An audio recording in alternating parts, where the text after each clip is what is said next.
Hello students. So we were discussing Vedic civilizations so far. We have discussed different caste system and also we have discussed few of the different four castes that were divided earlier. We discussed about the Brahmin, the Kshatriya, the Vaishyas, the Shudras.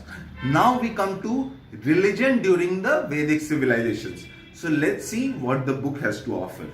In the beginning, the Aryans worshipped the forces of nature such as Prithvi, that is earth, Agni, that is fire, Vayu, which is wind, Indra, that is rain, Surya, that is sun, and Varun, that is sky. So these were the forces of nature that were being worshipped by the Aryans during the earlier times. Their most important god was Indra. They considered Indra as the most important god because he was the god of rain.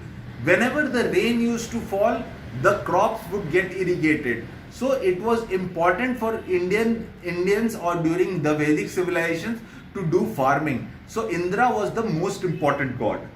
There were no idols. Prayers were chanted in open air. Rituals were simple. Fire was an important part of such rituals. So prayers were simple. There was no idol worship during that time. What is idol worship? When you go to a temple, you see there is an idol. There is basically a murti of whatever god is the temple substituted to. So during that time there was no idol worship. There never used to be temples. The fire was an important element in their worship. So while they worshipping, they used to do fire. Later Vedic period. In the beginning of later Vedic period, the Aryan learned the use of iron. They now moved towards Kurukshetra and Hastinapur on the banks of the river Yamuna. So in the later Vedic period, they moved to Hastinapur, Kurukshetra, which were on the banks of river Yamuna.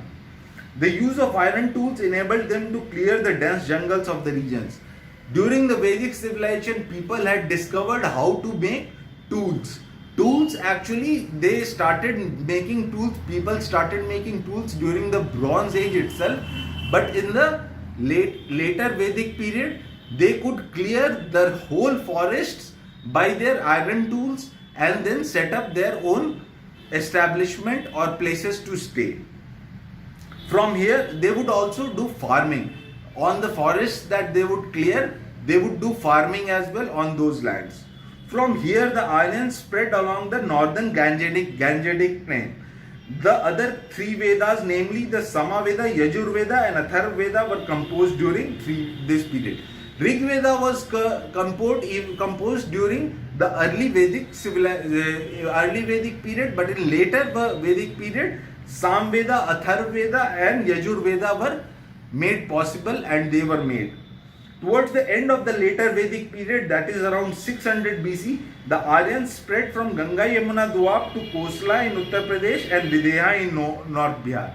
They moved to Kosla in UP and Videha in Bihar around 600 BC. The Aryans started moving and gathering new lands.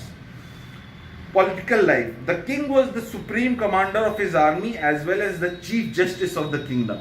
In the political life, the top position was held by the king. King was the supreme leader. His decision was final for his people.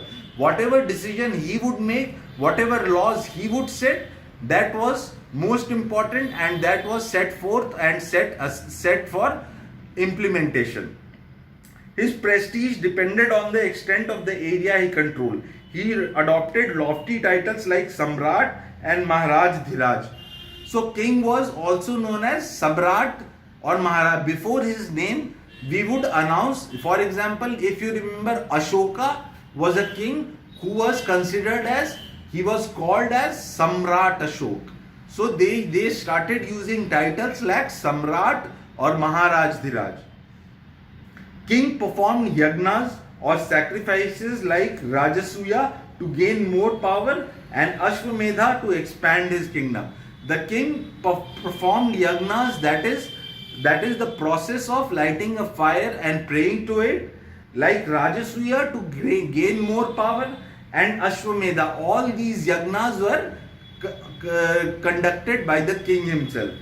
As kingdoms grew larger, kings became more powerful. The Purohit's position rose in importance as he performed the rituals. As the kingdoms grew forward, the Purohits, they started having an important position, and king was also as always important. The Sabhas and Samitis lost their importance. They were dominated by the Brahmins and princes, and women were no longer allowed to attend their meetings. At the village level, the village assemblies carried on the administration. In the later Vedic period, it is to be mentioned that women lost their positions. Sabhas and Samiti were not organized.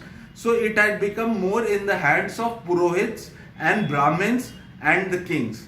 So we stop here today, students. We will be discussing about life of the people in the next topic. Have a good day, students.